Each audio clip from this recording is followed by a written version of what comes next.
to this video, we're gonna cook minced lamb meat, 200 gram.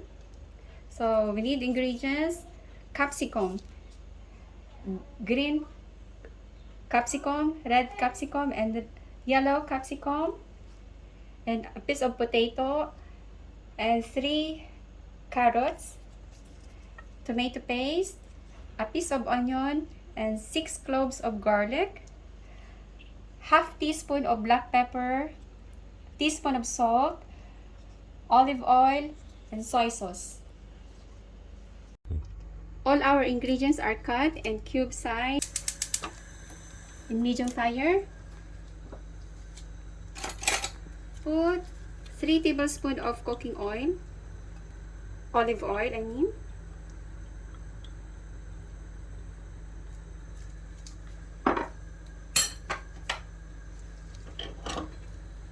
Let's fry first the garlic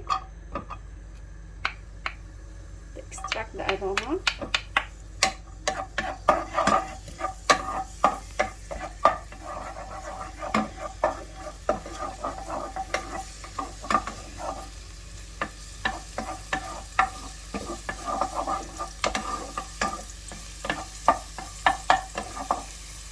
Next, the onion.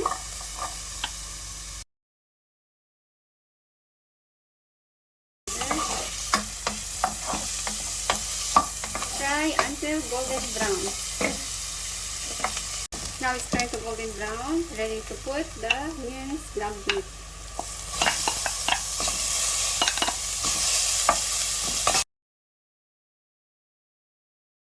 Now let's add the salt, pepper,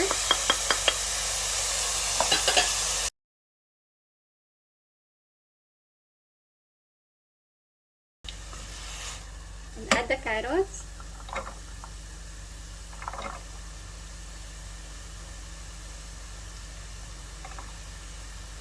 And add our potatoes.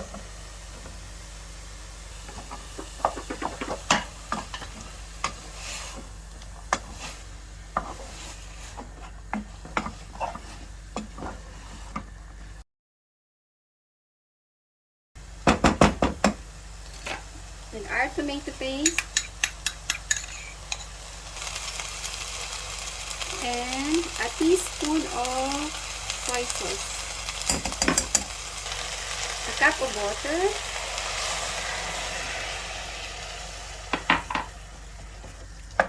Oh, I think we need to add another cup of water.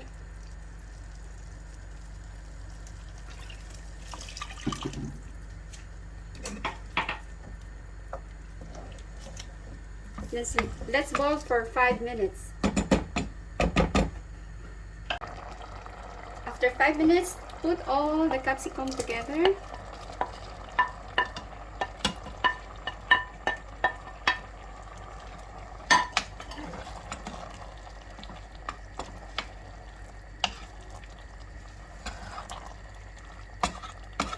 And leave it for about 10 minutes. Low fire. Now after 15 minutes it's done, I'll turn off the gas and serve it to serving plate.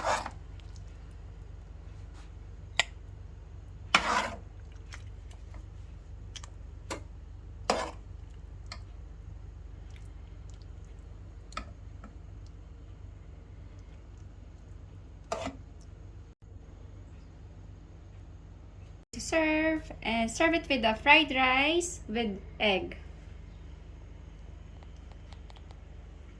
Don't forget to like, share, and subscribe Sorsa's Kitchen. Bye!